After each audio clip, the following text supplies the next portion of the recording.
Hey, great. Well, welcome everybody. I'm excited you're here. And today, this is the fourth part of a four-part series that we've been doing on the most predictable relationship killers. Um, Today, we're going to talk about contempt. And before I dive into it, I want to put out there that this and all other skills that we've been talking about, they're not just for romantic relationships. I've selected these because I think they're things that we have an opportunity to learn very, very well in recovery, and they help us in all of our relationships. So as we talked about contempt today, think about romantic partners that you might have felt this with. Think about this with your children, employers, the people in your recovery circles, because contempt is the number one predictor of breakup, the ending of relationships, heterosexual or homosexual, romantic or non-romantic. So let me define what contempt is. Contempt is when we create equality differentials in our relationship. So when we put ourselves on a higher plane than the person that we're in a relationship with. The universal sign of contempt is an eye roll. Think of this phrase, that person is such an idiot. Right there, like that is the encapsulation of contempt there. So when we go to contempt, what we're doing is not only are we demonizing the person that we feel contempt for, we're putting ourselves in a superior position, and there's no coming together that can happen there. We're not going to come together with that person because we're not going to lower ourselves to a something substandard or to that level of functioning, and we're not going to allow that person to come to our level of functioning because we've already decided we're better than them. We can also have some reverse contempt, which is where we would put ourselves in a lower position. This one is a little less common, but it's just as destructive. That might be where I've experienced this with a lot of the folks that I work with in addiction recovery, where they may say, I'm just an addict and I screw up all the time. No wonder why this person doesn't want. So they put themselves in that lower position. They really put their partner or their sponsor or whoever it is on a pedestal, which breeds a lot of disconnect as well. And it's important to note here too, whether you are struggling with addiction or you're the spouse of an addict, everyone's prone to this. In fact, this term doesn't come out of the addiction literature, it comes out of the marriage therapy literature. And there's so much that I think is built into solid recovery that helps us address contempt.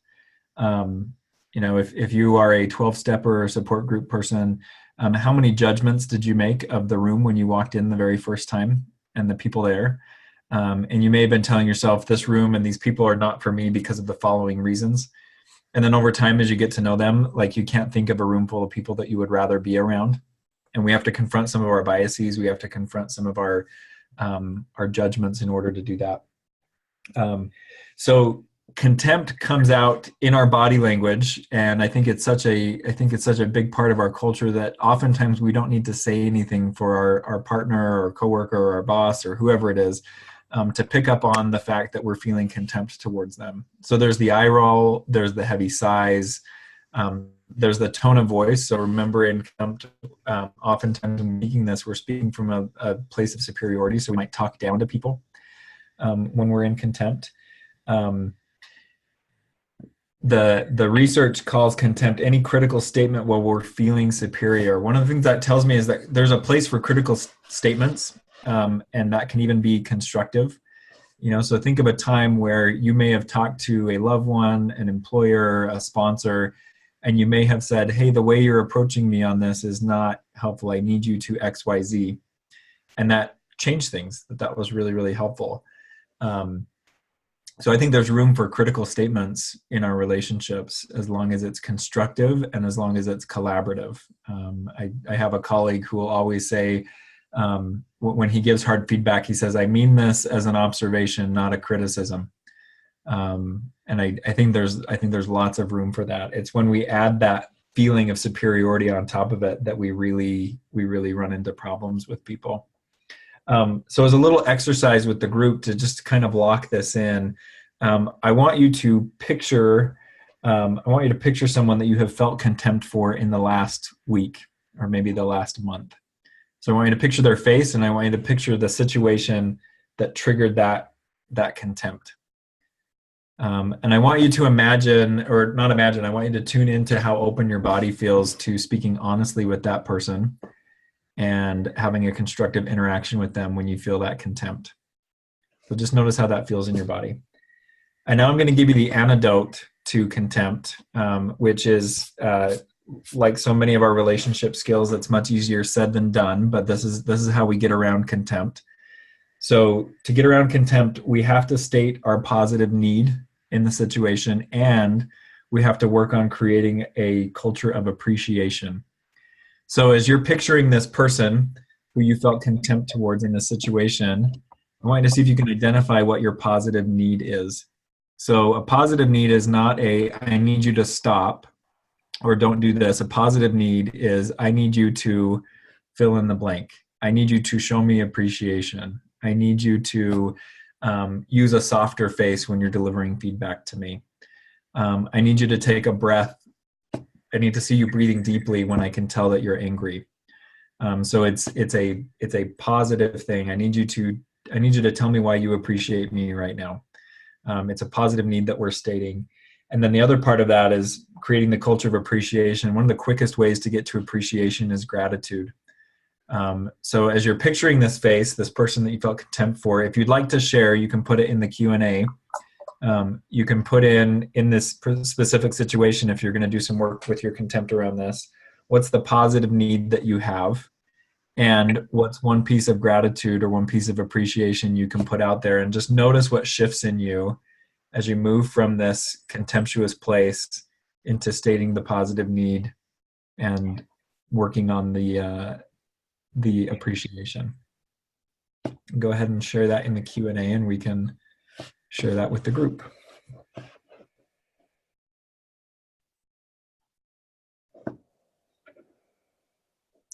Is it gratitude for the person we are having contempt for? Yes, that's what's really, really hard here, is it has to be specific to that person. One of the reasons why you would work on contempt is because you do want to keep a relationship with this person. So working on contempt is not necessarily something we do with a relationship that we know is over, or maybe someone who's hurt us beyond repair.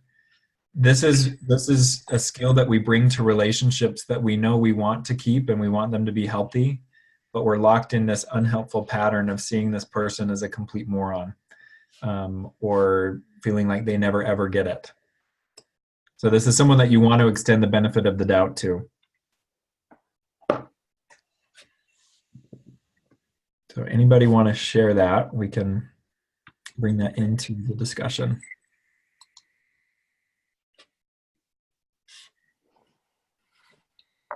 I know what you're talking about with the body language. First of all, I'm masterful at eye rolling.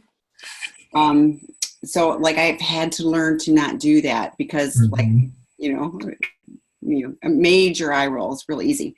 But I also think like you can say all the right words, but you can say it in the like talking down, So if you had a transcript of it, it would be like, oh, but the way it was said, in a dismissive or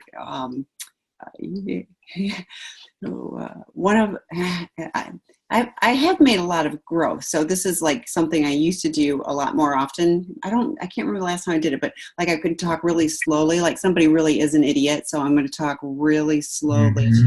You're not going to get this unless I do this, So like the words might all sound right, but the way I was saying it, would be, I think, perceived as contemptuous or hurtful to them. So yeah. So a couple of things got added here. My son being really angry at me for asking him to get his things ready to go away for the weekend and resisting. I need him to take a breath and ask himself why he's so angry about doing this. And I'm grateful he has a voice and isn't afraid to express himself. What a hard positive need. I need to understand why you're resisting this. And especially, I think there are very few circumstances that get me more in my bulldozer mode than parenting situations where I just want it to go smoothly. I love that as a positive need. I need to understand why he's so resistant to this. That's gonna be hard to listen to. Um, but I would be really interested to hear how that goes. I like that as a path laid out here. Well, I think it would be a great kind of interrupter. It's like, why are you so angry? I just want to understand. And like, if he has to articulate why he's angry, that would be a great insight for him as well. Yeah, yeah. But I love that you're brave and say, I'm grateful that he has a voice and isn't afraid to express himself. I mean, that's good that you aren't just like going, I want everything to go smoothly. And, that's good that you're willing to be in the tension. I have to remind myself of that every time a big fat no comes up in any relationship, is I'm glad this person is willing to tell me where they have a limit. Because I would much rather have a relationship that had more no's than yeses, but I knew that the no meant no every time rather than guessing if that yes really meant no. Right, right. So someone says, I need acknowledgement of and empathy for the pain of the betrayal that I've experienced. Mm-hmm. This is when I've worked with couples, I've heard a lot of spouses say something like when we'll slow it down on this contempt thing, and they'll say, I just need to know that you know that I'm hurting. I need to know from you that you see my pain as valid. I think that's a very important need to get in this kind of healing. And here's one. I feel contempt when my husband told me this past Monday that it was my duty to give him hand jobs and blow jobs, and gratitude. I'm grateful that, and she said, I'm sorry, I got nothing. So yeah, this doesn't feel like one of those situations that is this is one of the reasons I want to stay in the relationship, that I can see my partner trying. And again, some of the distance that we feel in there is instructive, maybe of boundaries that we might need. So yeah, this is definitely a skill to bring to the table when we say, I want to assume that this person is trying, but my narrative about what an idiot they are is overriding. And I think we need to be able to, there needs to be some reality in something real that we can see that indicates that person is trying. Yeah, well, and we don't pretend like everybody can leave the situation. We don't know anybody's situation, but I want to support that. That is clearly he's not trying. I'm grateful you're here. I'm going to say I'm grateful that you're here and you're articulating this, even though I can imagine how painful that is, because it's all about him and not honoring anything with you. So yeah.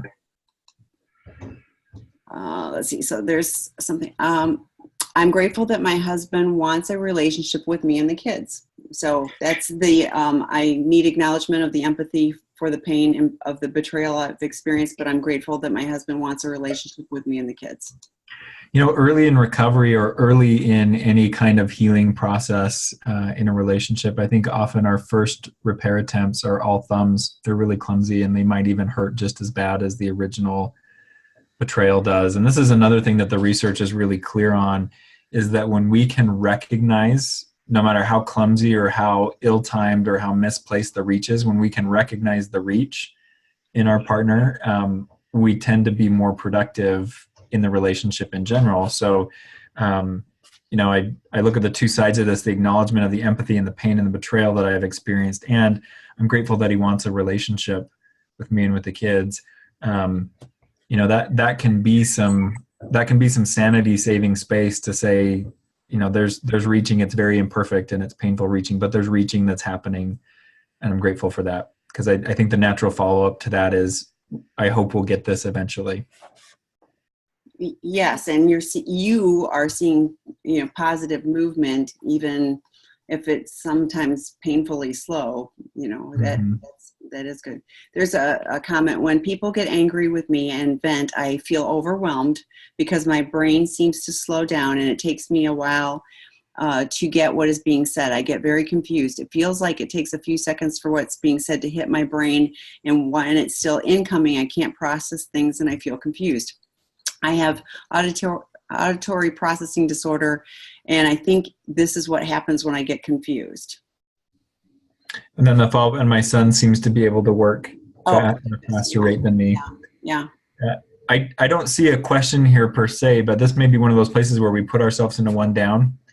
And we may say things like, "I'm just so slow, I can't keep up with this," or whatever. This would be, in situations like this, if there's contempt that comes up in any way, this would be one of those where just saying, "It's going to take me a minute to sync up with this. Give me a minute, I'm listening." That can be the positive need. Give me some space. Mm-hmm. And yeah, this whole like who's better and who's worse than, it comes up it's so natural in so many of our relationship interactions. And my hope is in talking about this today, what you can walk away with is an awareness that you can be deliberate with this. You can experience this initially, and you can move into something that's more productive rather than experiencing this continuing, this growing gulf between you and the people that you want to keep a relationship with. And she adds, the belief that I tell myself is that I'm crazy or useless. Mm-hmm. And that's the one down position yet too. And I think about it, it's like we all process things differently. And, like I think about learning styles. There are people that, I want to see, I want to read it, or I need to be interactive. I mean, we all process things differently, and understanding everybody's styles. I remember what is it? The 5 languages of love or whatever. Mm-hmm. And, like I am like, go do the dishes. That's how you show me you love me. That's really important to me, that kind of stuff, versus buying me extravagant gifts. I like, so that, but it was one of those things where I recognized that not everybody's the same. And I have lots of friends that they want the gifts, and that means that their partner really loves them. All good. It's just recognizing that. So I think anytime we're in a relationship with somebody, we need to understand their styles too. I work in a place, and they did the personality tests, and I was red, which means like, just give me the information, make it as short as possible, and I worked with green, and they were fluffy. And so I would write my emails to them, and then I had to go back and add, "Dear Vicky, how are you?" Like that. I mean, like I had to get the message, and then I had to go fluff it, because that was style. And I knew that I would have a better response from them. Otherwise they would just see me as like being harsh. Mm-hmm. But anybody else who was red, we had the shortest emails. It was just choom choom. Just give me what you need. Yeah. So as long as I understood their styles, and it didn't make one of us better than the other. There was nothing about judgment or one up, one down. It was just simply understanding their styles and what was going to be most effective. And I learned that it would be most effective for me to work with the green people. I'm going to have a better relationship and a better result if I learn to meet them in their space. And so I was willing to do that, even though, it was like, this is just fluff and it takes me 10 more minutes, but I learned, and it was worth the 10 minutes to fluff. So, well, and the whole focus there is on keeping a working relationship. And that's really when we utilize any relationship skills, it's not necessarily about keeping the person around or doing it the right way. I think it's about doing what the relationship needs. And, this is news to a lot of the addicts that I work with in recovery, is that relationship need, that relationship's needs are likely not the same as your needs.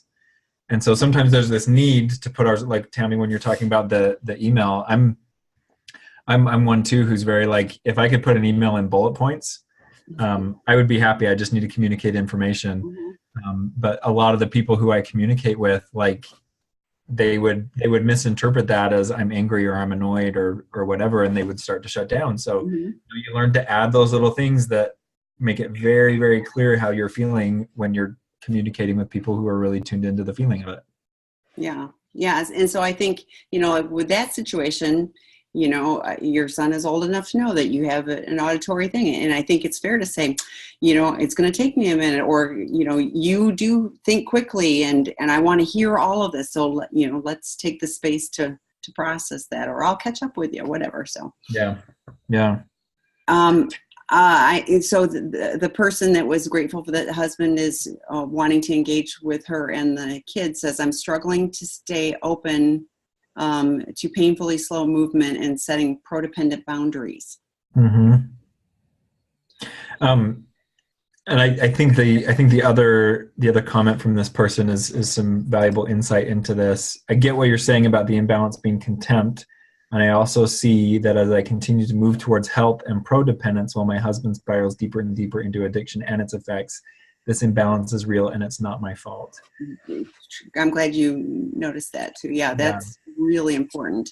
You're absolutely right. It is a real imbalance, and that happens, in recovery specifically. That happens in these relationships. Sometimes we are in very, very different places. Well, and this Something is not even recovery. This sounds like active addiction. So, yeah, they're yeah, and something I've learned from my own recovery, and this is one of those things I took out of my own recovery and put into practice in my own life, is if I want to keep a good connection, regardless of where that person is at, and there's a lot of partners in your position who will say, I'm completely frustrated by this, but I don't want to be out. I don't want to stop this relationship. So this weekend, I like to mountain bike, and this weekend, a group of some of my cousins, some of my friends, they were going to go on this epic ride, really, really close to my house, and the time of the day worked really well for me, and I was excited because I don't ride with friends very often. My schedule just doesn't allow for it. So I hear about this ride and I'm getting really excited about it. And I mentioned something in passing to my kids, my 6-year-old and my 9-year-old, and um, they both gotten new bikes in the last year, and they both wanted to make sure that they were mountain bikes, so they have shocks in the front and gears and handbrakes and all of those things that they think this makes this a mountain bike. So I mentioned I was going to go biking, and they were like, "Can I come?" And I said, "No, like this is going to be big people on big bikes, and I try to teach them, and I spend time with them on the trail, and I said, this is going to go faster than you're ready for, and we're probably going to do stuff that is beyond your skill level." And I could just see their little hearts break, because it was a pretty busy weekend, and that was kind of my only window to bike. And you know for a couple days in a row, they're like, "Oh, we really wish we could go with you. Like, we really want to bike." And I made the decision. I was not swayed by their lamenting. But I said, let's change this up, and I'll take you guys on a ride. And right now, where their skill level is at, taking them on a ride means we find a wide dirt road that's flat, and we ride it for about half a mile. On a good day, we do a mile ride. So this one was about a quarter of a mile to the end, and then we came back. So it's like 20 minutes. It's not satisfying for me at all, from the standpoint of like seeing beautiful scenery and hitting good terrain, and time with friends and things like that. So we were in very different places with very different needs, and I decided that morning, to get the connection and the sense of adventure with my boys that is really, really important to me, I decided that I was going to put that ride on hold, and I was going to go with them, and we were going to do it at their pace. And I was really glad that I was able to make that decision and to know what the situation was going to be like, because I could ride slowly, and we had like 7 water breaks in the first quarter mile. And because I knew what this was going to look like because of where their skill level was at, I didn't get frustrated by that. I was able to enjoy it. I was able to take it for what it was.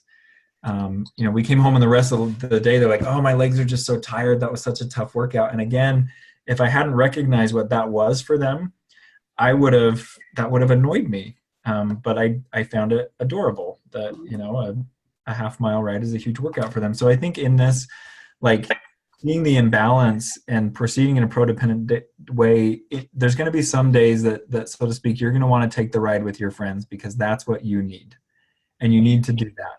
And, being able to do that unapologetically and without guilt for getting what you need is important for you. There's going to be other days that you're going to see your partner there on their recovery training wheels, or maybe they're not even on the bike. Maybe they're sitting on the ground eating dirt, or whatever is the equivalent there. There's going to be days where you're going to say, "I could sit with you in that. I could spend time with you, and I could appreciate that because that's where you're at, and we can find some connection here, and I'm willing to do that today." My guess is that being able to do that in a healthy and pro-dependent way is going to mean that your cup's going to need to be filled first most often. You're going to have a hard time going back to where your spouse is at for connection if you're running on empty. I think of what the authors of Getting Your Loved Ones Sober talk about. It's hard to help someone when you're angry, frustrated, insecure, anxious, all of that. So keep that focus on you getting the things that you need. And when you come back to your relationship, you'll come back to your relationship a little more full, a little more centered. And you may come back knowing that I'm taking a step down from where I'm at and what I need, but the purpose right here isn't getting what I need. The purpose right here is having this connecting experience with my spouse or reaching to my spouse. And I have a client that her partner is in active sex addiction recovery, but really struggling with the emotional side. And she came into a session a couple of months ago and she said, I don't know if I just did something wrong, but here's what I said to him. She said, I said to him, I'm not expecting much emotionally from you right now in our relationship because I know that you're going through a lot and that this is difficult for you. So I'm not going to put any of that pressure on you right now. And I said, I think that's a wonderful gift that you've given. I hope you didn't write that as a blank check. I hope you know that there's going to be a time where you're going to need something for you. But that was, to me, that was an example of one of those codependent reaches, being able to very explicitly say, there's needs that I have in this relationship that our relationship can't do right now, but I can still be here for you in the following ways. I think having it laid out explicitly, at least in your own mind, is one of those ways that you start to keep those boundaries and do good reaches in your relationships. Yeah. And I think having the clear expectations too, of like this person, there's different people that I know and things. And I go, this person can't be other than who they are right now. This is where they're at.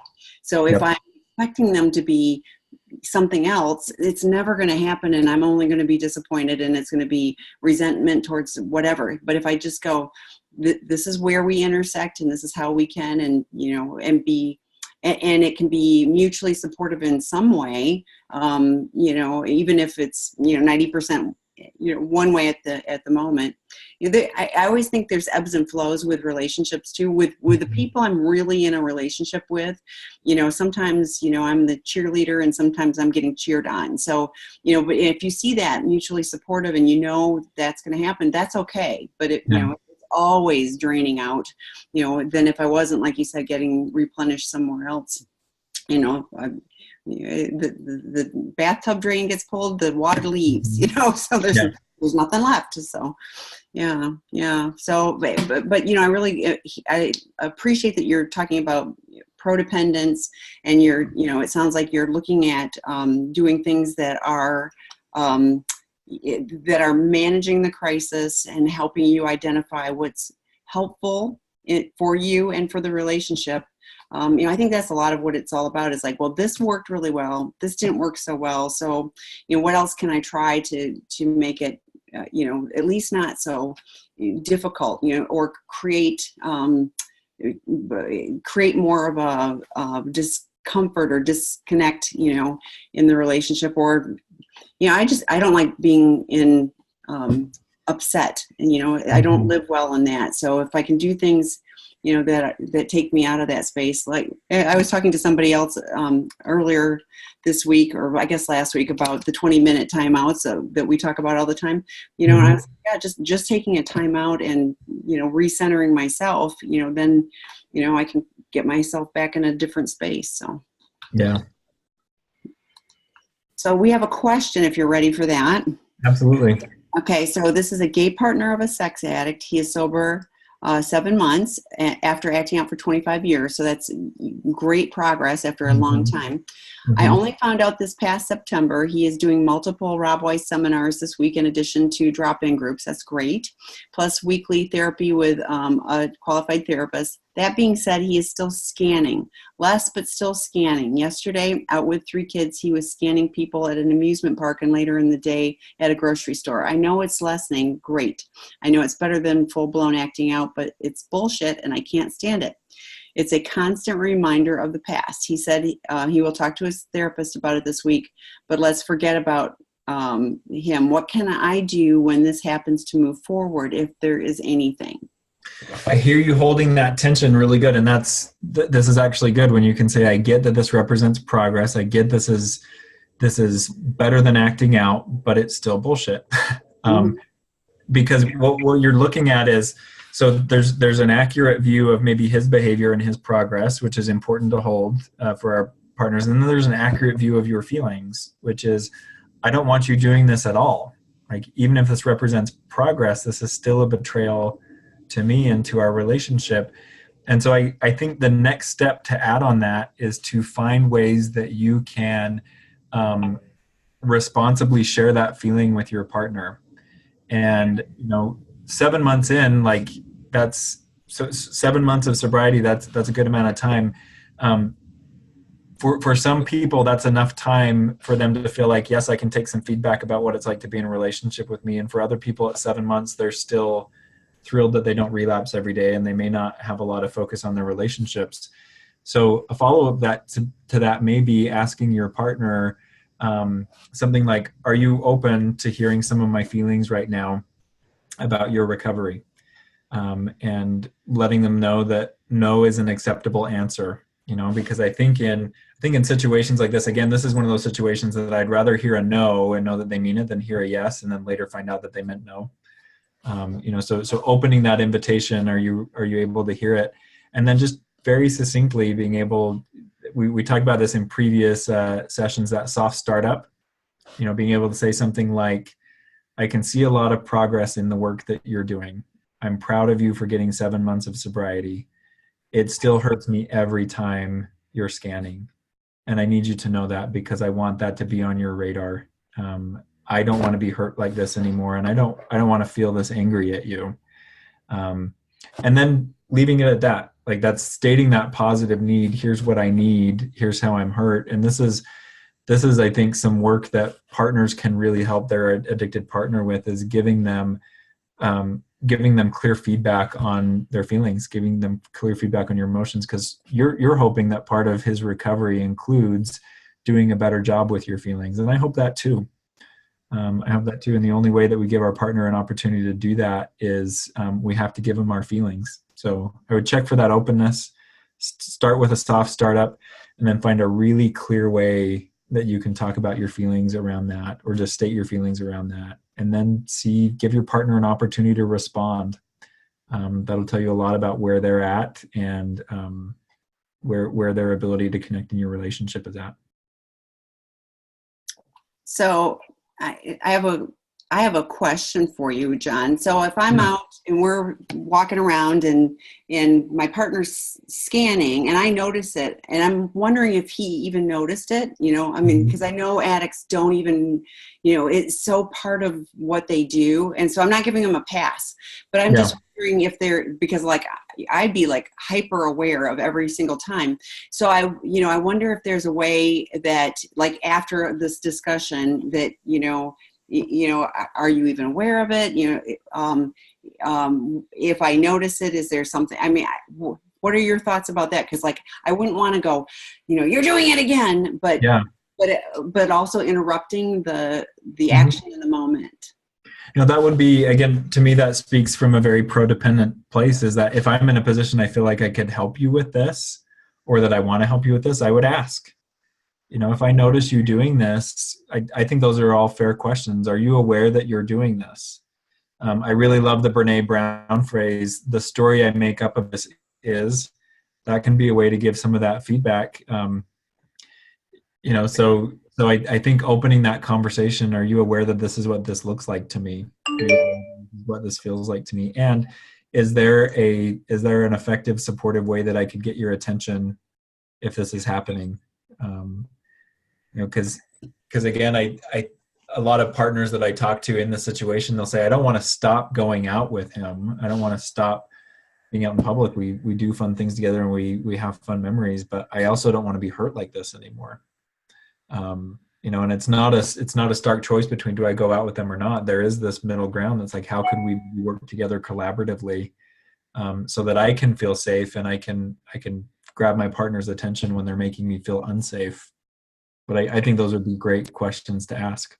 Yeah, yeah, because like I said, I think I would be hyper aware of it. So if they Mhm. were unaware of it, if there was a kind way that I could let them know that it was happening, that might be helpful. So Mhm. someone says, I broke my 20-minute timeout rule with my son when he was trying to get packed, and saw his second bout of 20-minute call timeout as an avoidance, and I bulldozed through. He did write out what made him angry and did a great job. I will get to clean it up out of family meeting this week. Any ideas on how I can take the lead on this without going into the one down or going into the fear of being used against me?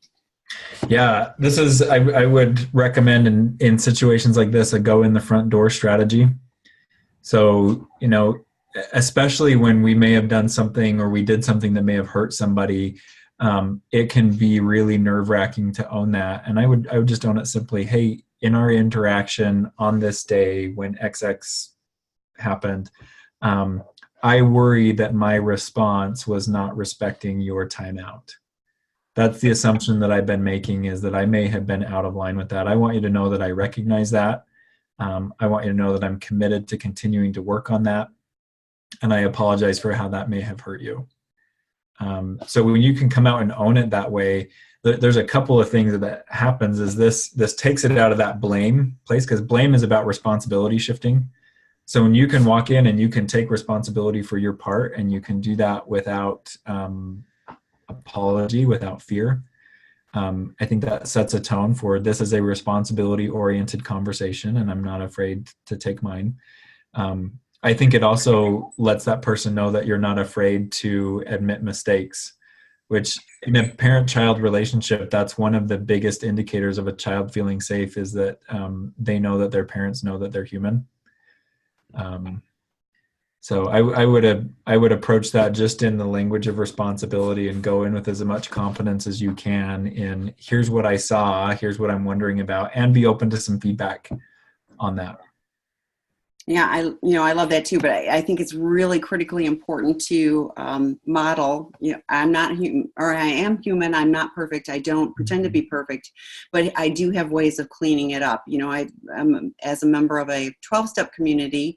It's called making amends, and Yeah. I learned to own my part of things. I was hiking yesterday, and I realized in an interaction with a friend that I saw on Saturday, I was like, I think I, I think I could have done it better, So, it was on me, and so I texted her. I just said, "Hey, want to celebrate this? Sorry that for the remark I made. That I'm sure that was a negative, and want to own that. And I'm just celebrating with you." And and she responded. I'm confident she picked up on the other one. She never said anything about it, but I was like, I want to just own my stuff and make sure that I'm doing something that moves the relationship forward. So what I hear with this is like, okay, this 20-minute stuff is fairly new. You guys are just learning to Mhm. implement it. How do you get Mhm. better at it? You practice. And are you going to do it perfectly all the time? Heck no. But you're You going to get better at it.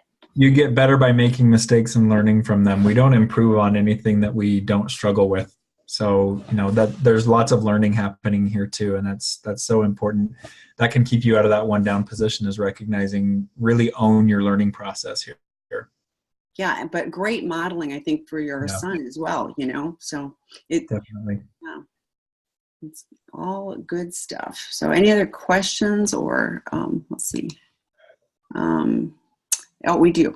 Um, quick question about the book you mentioned, Get Your Loved One Sober. I'm looking at it and it's written for the context of substance abuse. Do you feel that it is applicable on behavioral addictions such as compulsive sexual behavior as well? I know the neurobiology is the same in both cases.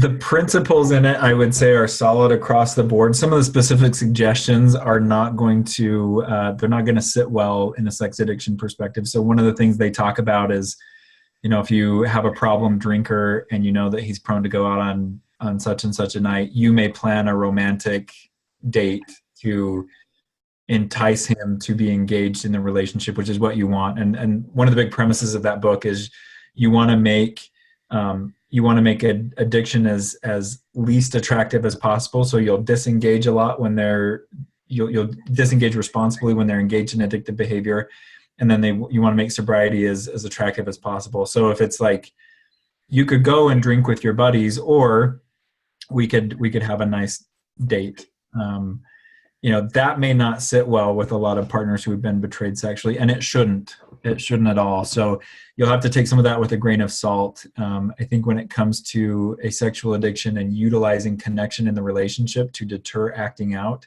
that's a no-go proposition for a lot of partners, because it I think makes it feel like we're taking responsibility on. If I were more, my partner would be interested in me. So some of those will need some modification, or you'll need to ignore that suggestion. But the principles underneath it, I think, are solid for anyone who has a loved one who's struggling with addiction.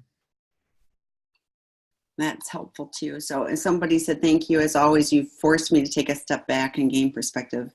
I think we're going to say we invited you to take a step back. So, I was going to say, I hope it didn't feel like a force, but sometimes I think when we're hurt, when we're afraid, shifting our perspective is a very, very difficult thing to do. So I'd say good on you for being open to being able to shift. That's hard work. That's very hard work. Well, and I try to remember that there's multiple lenses, and the thing that's really helpful for me, like even with the situation I talked about, it's like, like I know where that comment came from for me, but I also could think about how it might have felt for this person. So just reframing, and looking at it from a different perspective is helpful. So. Mm-hmm. Let's see. Interesting comment from the response about finding mutual solution, as in the past relationships before recovery, when I've said their behavior hurts, they've reacted with a pushback or something along the lines of, my feeling hurt and the problem is not their behavior. I would emotionally cut, and in active addiction, this is where my eyes would start scanning to look for a new partner. I find my family are like this, and I find it hard. I'm sure I find it difficult. So. Yeah. So again, a lot of these skills, we do have to make an evaluation of the people we're using the skills with. I think a lot of times in active addiction, we don't attract super healthy partners. So saying to a partner, hey, you hurt my feelings, I would like you to work on that. You may not find someone who's open to that. And family systems may be so closed that they may not be open to that kind of feedback. So this whole like mutuality of, let's find a solution that works for both of us. Those approaches work when the two people are invested in the relationship being safe for both parties, and when they're both invested in the relationship being good for both parties. So anything I bring here, it's always it's not a universal application. There's definitely some, if you're in an abusive relationship, I would not recommend reasoning with your partner and talking it out. I would recommend getting your partner and yourself help from professionals who can do that work. She adds that, her relationships now are different, the ones that are or that have started after recovery, but the people she's connected to before recovery, such as her son's father and family members, and that is difficult. For me, the thing I noticed was the less I reacted, the more I was intentional with my actions. I didn't throw fuel on the fire. So it was, and a lot of serenity prayer. I got no control over any of those people. All I can do is control, I can choose my actions instead of reacting. And so as soon as I would use it as a mantra. I kept saying it over and over again. All I've got is how I act and react, and I can choose how I handle that. I've got no control over what they say or do, but I also know that the more I engaged with it, the more it would go back and forth. So just kind of whatever, being as zen as I possibly could, made a difference in how, I think it got to be less fun to, try to get my ire up, so I don't know. Well, and that's like to add to that, I would say one of the skills that shows up later on in recovery is I think we get better at having accurate expectations of people. So, for a lot of people, it gets better in the family because they stop expecting their family to be empathetic and open. And so we don't go to them with things that we need an empathetic, open person on. Or there may be more of a tolerance, not as an excuse, but there may be more of a tolerance to say, that's my dad. That's how he responds to things. I shouldn't expect anything different. Even if I need something different, I'll get that from somebody else, not from him. So, and sometimes too, the person who gets into recovery really blazes a trail for the family, and the family sees some differences, and the family actually changes. So there's a lot of ways that it can get better. I think most situations in life are improved by our recovery. It's just a question of what's the mechanism that they're improved by. She adds, I'm assuming and hoping it gets better further into recovery. Yes, and you know why it's going to for you, because you're doing things that better your recovery. You didn't just decide to pull up a chair, and warm a seat at a 12-step meeting and call it good. You're doing active things. You're trying things to make things different. She adds, in accepting that they are this way, it seems to bring a lot of grief, that I would have liked it to be one way, but it's not. And that's absolutely true. You're grieving the loss of the relationship that you wanted and needed. It could even be a need. Like, I needed this person to, even parents and things like, I needed this person to be this way, and they weren't able to show up that way. So I have to grieve the loss of what I had hoped for and accept that they are who they are. Now, in that, there is relief, because like you were just saying, now I understand what they're capable of and what the basis for the relationship is, not this, idealized version of, the Disneyland. Really. One way of looking at it, I think this grief is a very normal part of the process. One way of looking at it is grief is the process through which we come to see things as they are, not as we needed them or we wanted them. And I think that's a big commitment in recovery. M. Scott Peck would say that the mental health is the commitment to reality at all costs. And I think recovery is also the commitment to reality at all costs. Yeah. And some realities are heartbreaking. So there's nothing wrong with feeling grief if the reality represents a loss for you. Yeah, I absolutely. I mean, there have been different periods where I've grieved the loss of what I had hoped for, or grieved the loss of a relationship. The person was still alive, but I knew it was never going to continue to be what we'd had before. We just moved in different places, and to learn to, that's okay. I have other people in my life that fill my life, but I just couldn't expect it from that particular person anymore. So, absolutely. Yeah, absolutely. Challenging stuff. So, any other questions or comments? We have a little more time. So I was talking about at the very beginning, we have drop-in groups. So the drop-in groups, unlike the webinars, are where you get to see each other. You can choose to not share your camera too, but we encourage you, if you are willing, to do so, so that you get to see other people that are betrayed partners, addicts looking for support, whatever you identify with. But there are multiple partner groups, including one just for men, but otherwise, the others are open. And there are female sex and love addict, there's male sex and love addict, and porn addict, and there's a specific porn addict, gender neutral. So there's lots of different ways to fit in to these opportunities to get support and to give support. If you go, hey, I tried this and it really helped me. Great. That's a great supportive thing, that you're offering to someone else as well. So hope you do connect on those.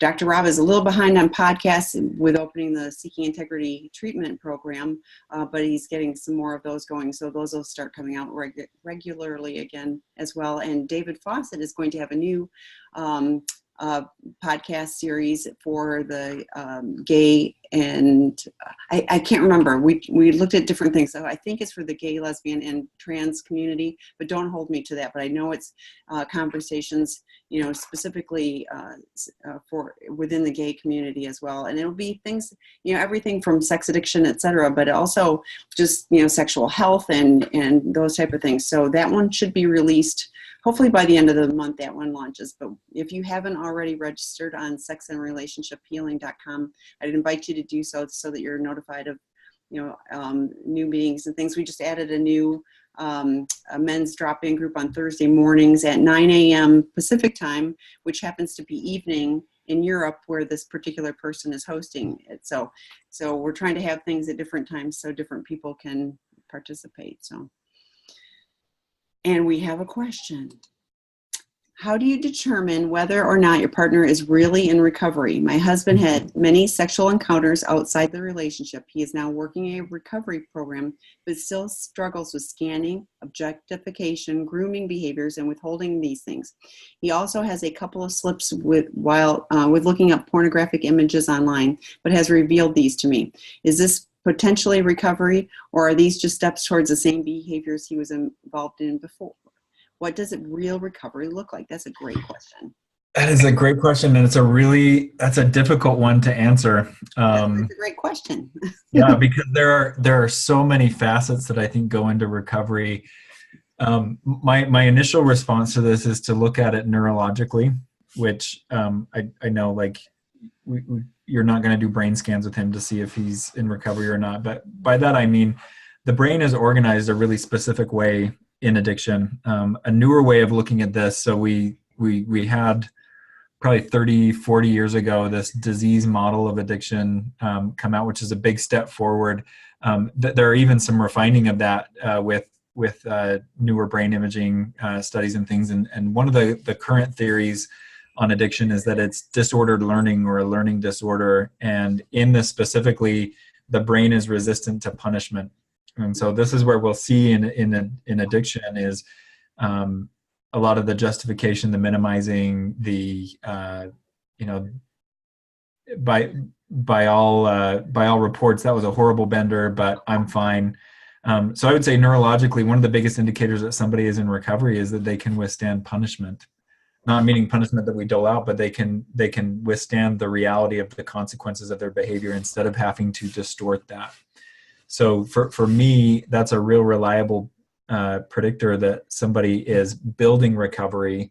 Because if we were to say in recovery means you go to meetings and you go to therapy, you read books and all that, all those are a part of a really strong recovery, but we can also do those and not be impacted by them. So I'd really look for that change. Is there more empathy coming from your partner? Is there more of a recognition of the severity of their behavior? And that recognition and that empathy often doesn't go on like a light switch. It dawns slowly and over time. And so one of the biggest things that I would be looking for is when he has these slips, does he feel remorseful? Does he recognize that not only is this a danger to his recovery and sobriety, but it's also a danger to you? If there's withholding some details, does he recognize the damage that does to you and to him when he's isolated and secretive? And those would be some of the more reliable markers I would look at to see if recovery is going on. Is he changing his understanding of these behaviors and what they mean for him? Are they no longer relieving but dangerous? And some of the things I was thinking in Out of the Doghouse, Dr. Rob talks about how to rebuild trust. And there's some pretty concrete things to do that can help him help you, gain some trust in him and in his recovery. But like Jon said, I was talking to somebody or emailing somebody earlier today, and I said, it's really easy to warm a seat in a meeting. You can sit there and you can take all this stuff in, and you can even talk on some easy topics, but, and therapy, once a week is helpful. But, some people need a higher level. That's, why there's treatment programs and things like that. But if you're working a recovery program, so Dr. Rob has Sex Addiction 101 and the accompanying workbook. Those are concrete things you can do. The 12 steps, there's concrete things you do. You work the steps. You don't just, go to the meetings and read them, at the beginning of the meeting. It's like, I'm on step 3. Like if he's got a sponsor, if he can identify which step he's on, those are all things that you would be able to see without having to police, but you would see that he's, making progress. But, like somebody shared earlier, it's like after 25 years, 7 months of recovery, that's a long time of doing something this way to all of a sudden turn around and do it a different way, you know, it takes time. And I appreciate that he's owning up to things, and hopefully it's within a agreed upon time frame, you know, 24 hours or whatever it is. But hopefully you're also getting support. You know, drop-in groups are great, but you know, to just help you hold in the, well, I'm seeing some progress, but I'm still angry because he's still doing this. Totally get that. So yeah. So there's in the chat, I've recently seen a neurofeedback headband to help with meditation, I guess, and calming the mind. Have you heard of it? Is it effective? Is it safe to use by self? Ask, because I've heard of it in therapy, or is it more of a gimmick? I've not heard anything about that. Have you? So yes, I have. About these take-home devices, I do not know what the research says on them, or if there is research on them. So that's where I tend to give my recommendations if I can see clinical trials. I do know that traditional neurofeedback, like EEG monitoring with someone who's trained, the research does say good things about that, and that does show a difference. There is another form of take-home help. It's not a neurofeedback; it's a biofeedback. It's called HeartMath, and it's software that goes on your computer, and there's a monitor, and it's heart rate monitoring and learning how to lower your heart rate to find calm. And there is research on that, and that does really, really help. So this specific neurofeedback product, I don't know what the research says, but I do know HeartMath is backed by research, and that's a take-home self-administered ability to calm type of a thing. And I do know that like the Othmer method of neurofeedback, that's the one that I'm most familiar with, the research, that is effective, but that does not have a take-home version. So that's as strong as a recommendation I can give. As if there's clinical trials, look at those. That's very helpful. I wasn't even familiar with that. I do know, a lot of people find meditation, so on mindfulness, and there are a lot of apps that can do guided meditations and things like that. And for people that engage with that, it can be very helpful. Yeah, definitely. Okay, so he does. So this is a follow up. He does seem to be remorseful for the slip ups and sees them as dangerous. We are both building support networks actively. That's excellent. That's really great. Excellent.